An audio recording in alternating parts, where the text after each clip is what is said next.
Бих се опитал да изпея нещо пред вас, защото много ще споделя толкова много лица, които явно наистина много харесват операта.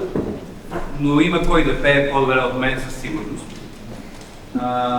За Националната музикална академия, за вокалния ни факултет. Предполагам, че за техните музиканти за гърба ми, Симфонията София, оркестър за традиция, оркестър Бараждава, класическата музика в София, и не само в София.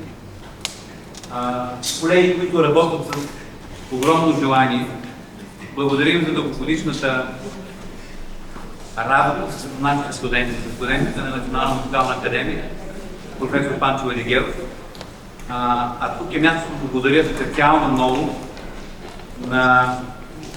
Аз ще кажа, ще си позволя да кажа това, защото съм приятел, като част от академията, като част от най-високото ниво, което България вижда и присъства на човек, даващ сърцето си, знанието си за младите хора.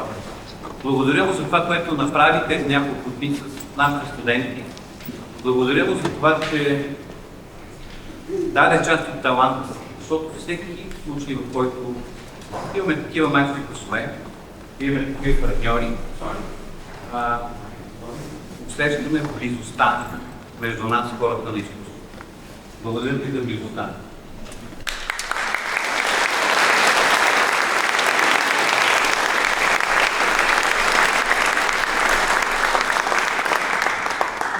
Аз искам да благодаря преди всичко на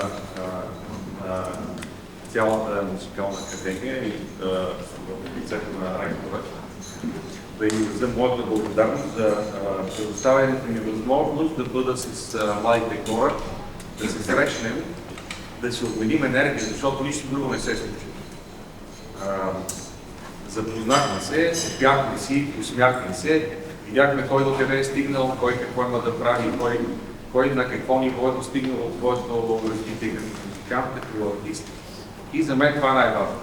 Сега сте мълчи и чуете, ще пеем, ще се усмеем, така че надявам се да прекарате чудесно, да благодаря на академията и за мен беше прекрасно изживяване да се върна в академията след много години, където тръгнах. Благодаря на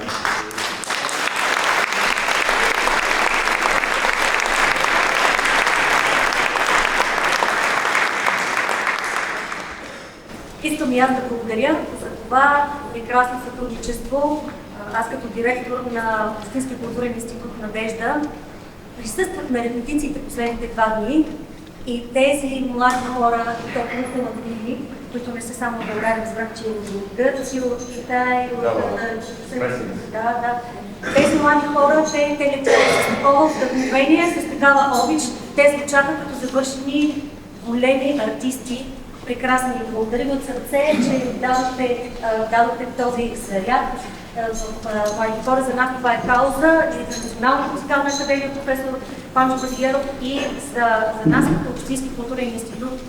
Така че искам да ви пожелая да се насладите на таланта и на любовта, с която тези хора, тези младежи пеят, и да ви представя нашия диригент тази вечер, маестро Деян Павлов.